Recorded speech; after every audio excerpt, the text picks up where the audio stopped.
Afternoon. Which we didn't see Mike Evans out there. It looked like in the game he might have tweaked something on the first play. Just how's he doing and what's kind of the expectations for the week? He tweaked his leg. He didn't practice today, but he's getting better, and we'll see how the week goes with him. Was this an injury he'd been dealing with before, or a new injury that just came up Sunday? It's been nagging. Otherwise, it seemed like Barton, Izzy, and White seems like you're getting healthy in terms of guys you didn't have Sunday. A lot of those guys did some things today that was positive. You guys have been trying for years to get the running game going. It seems to be clicking now, not just one or two guys that are running the ball, but you have four, including Baker, that are putting up some pretty big numbers. What's kind of opened up those lanes? It's communication. I mean, the offensive line is going well. Baker getting us to the right play. The backs making some great cuts, and the line doing some very good blocking. What's your plan going forward? I mean, when you have such a great game from, Tucker and obviously your rookie, is it to stick with them? I know Rashad, if he's up, obviously can help you, but you'd be remiss not to just try to run it back and have those two go at it. We're going to need all three of them. All three are good football players, and all three will play when they're all healthy. And, as the game goes, we'll go with the hot hand and see who's running what style and how it fits the game and go with that guy. You're expecting, Todd, Baltimore to be perhaps the most physical team you'll face this year? I mean, there'll be one of them. There's a bunch of them that are very physical. I mean, we've faced a few the last couple of weeks. They'll be no different. They're a physical ball club, have a lot of respect for Coach Harbaugh and the things that they do, and we just got to be ready to play. Just in terms of running the ball and stopping the run, that seems to be their primary focus. They're very good at it, but when you crowd up too much on that, then Lamar is a very good passer. He's going to throw the football, and they got a lot of speed on the outside, so we got to be careful both ways. Is this a good measuring stick for the running game? They're number one, I think, right now, stopping the run. I mean, every week is a measuring stick for us. You got to win different ways. It's not going to be always running the football. We got to find different ways to win. Sometimes when you go into a game and you have a certain game plan, you end up having to adjust a bit. I know you guys had to do that against the Saints. Usually there are adjustments, I should say, with every game. But just how pleased are you with this coaching staff and the players taking to some of those adjustments at the half and being able to make those changes? For instance, your defense being able to deliver a shutout in the second half by doing some tweaks. I mean, the coaches do a heck of a job. They work hard. I mean, they work hard. They're very good. They trust each other. They have good camaraderie, and they have good chemistry, and they make very good adjustments at halftime. And the players do the same thing. They study. They understand the game plan. They know what's working and not working, and we work together as a group, and we try to figure out the best way. You look at Derrick Henry, he's a very accomplished back, an excellent runner, but just seems to be taking his game to another level. He's on pace for 2,000 yards this year. You just speak to how Baltimore's using him in that 1-2 punch they have in the backfield between Lamar and Derrick. I mean, Tennessee used him good as well. He was a one punch in Tennessee. Now he's got a 1-2 punch here in Baltimore, but he's been like this since he came in the league. He's very fast, he's very strong, he's very tough, and he's very smart. He doesn't get as much credit for finding the holes, and when he gets through them, you're not going to catch him. He's a heck of a football player. If you look at Baltimore, they're one of the few teams that still uses a fullback. The fullback they have is very unusual, right? 300-pound fullback. What does Ricard do for them in terms of being that lead blocker, the pass protector, the guy that can run in on the fullback dive or catch it at the back? That was just what you said. He does all the above. I mean, at that size, he does all the above. He can be an extra lineman. He can be an extra back. He can be an extra tight end. So he does a lot of things for him. Very valuable player for those guys. There's a lot of talk in the offseason to kind of keep Baker in the pocket, keep him healthy and safe and avoiding injuries. But he's able to run. I think his carries are down this year, but his yards are up. Talk about his decision-making and picking the right times to run. I mean, he's running intelligently. If everybody's got their back turned and there's a lane there, obviously he's smart enough to take it and understand when he has to get down. He makes some very calculated runs. We don't need him to run, but every now and then they cover all the guys, and you have to make a play, and he makes a play. It looks like Barton's trending in the right direction, but like this past week, who would have been your next center in if anything happened to him? We've been probably Cody.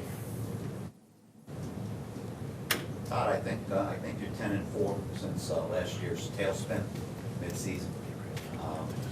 How proud are you that this franchise has kind of established a winning culture since that point? Man, I'm don't know if it's a winning culture. We got more chemistry than we had. You know, we had some turnover from last year, but the guys that came back with the addition of the new guys, I saw how positive that last year's turnaround was. It went into spring and summer from a camaraderie standpoint, not from a chemistry standpoint. Still working on that a little bit, but proud the way these guys fight, the way these guys study, and how mature they are going from week to week and just letting the wins and losses go and getting ready for the next game.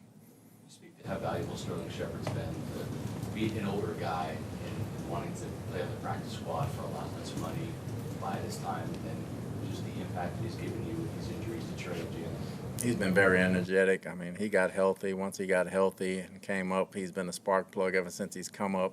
Don't expect my wideout to get 3 penalties, but other than that, he's been a great addition for us, and he's a very positive spark plug for us. You have 4 receivers dealing with some kind of injury. The other for Palmer or Cam Johnson, are either of those in play to return this week? Palmer's in return. He's trending that way. He's still got to pass some tests. I know with McMillan, he made a lot of plays in training camp, and I know he was slowed by a hamstring injury for a couple weeks here. There was a pass attempt to him that ended up being an interception, but what does he have to do to start back and healthy? Just getting them back up to speed. You know, reps, the mental reps and everything else. Once you miss a couple weeks, as a rookie, that's like a lifetime. So he's got to get caught up with the mental part of the game and speed it up a little bit, and he'll be fine. You mentioned that you saw the Sean Tucker you thought you were getting the other day. He obviously was flagged at the combine. He probably would have been drafted. What did you like about him out of Syracuse, and what was the plan? Like, did you guys, was it like a flyer? I know he didn't do anything in OTAs.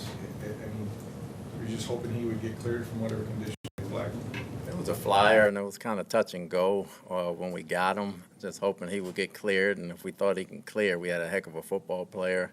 Once he got cleared, I mean, he was playing catch-up from the beginning, so we never really got on track that way.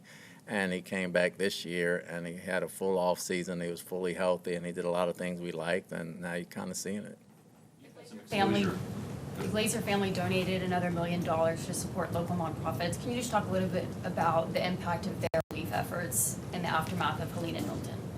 I mean, they've been outstanding. You can see it, how they help out the community in all facets, whether it's a hurricane or not.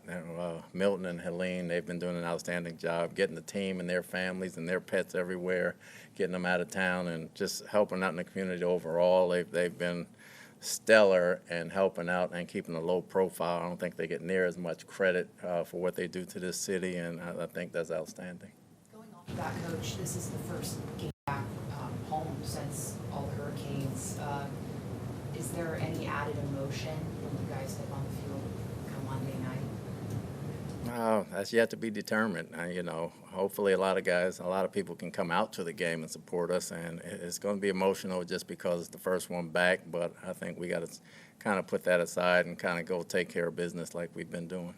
You had Jared up there for the first time back in practice today. What was he dealing with, and how quickly could he be back? Well, he had surgery, and he had a knee that he was dealing with, but he's back to full speed now. He looked decent out there today. He hadn't done any football in a long time, so we just got to see how that goes. Todd, I'm kind of curious, what was going through your mind when Baker had gotten hurt, and then he comes back out there and he's running down there to try to make a block? What were you thinking, and did that surprise you? It did not surprise me. Baker's a tough guy. Initially, I thought he had hit his head on the turf and had a concussion, but he just got the wind knocked out of him, so I was happy about that. And trying to make a block, as long as he didn't hurt himself. He's a football player. You got to make blocks sometimes. Punters got to tackle, kickers got to tackle, quarterbacks got to block, or they got to tackle here and there. So it's part of the game. And he's a football player as opposed to just being a quarterback, and he tries to make plays. You've waited a long time to see Elijah Cansey finally active and healthy this year. Just what's it been like to see him get back out there, and how does it transform your defense? He looked very fast out there. I think he gives the other guys energy. With him and Vita working the pocket from the inside, it helps the outside guys make plays, and it makes us a better defense overall. You've had some experience looking at Todd Monken's offense, whether it was at Georgia or your son goes, or now you're studying what you've been able to do at Baltimore. Can you just speak to the diversity that they have with their tight ends, let's say like the Andrews, the running game, Dave Flowers, even, and just how there's a lot to work with? I mean, versatile. He can do a lot of things. I mean, he can do a lot of things. He's got Lamar, he's got Henry, he's got the receivers, he's got the tight ends, and he has a huge offensive line. So they can beat you in a multitude of ways. They can pound you. They can beat you with speed. They can beat you over the top. They can beat you with quick stuff. They can beat you with across the field stuff. He's doing a heck of a job there. They got a heck of a system.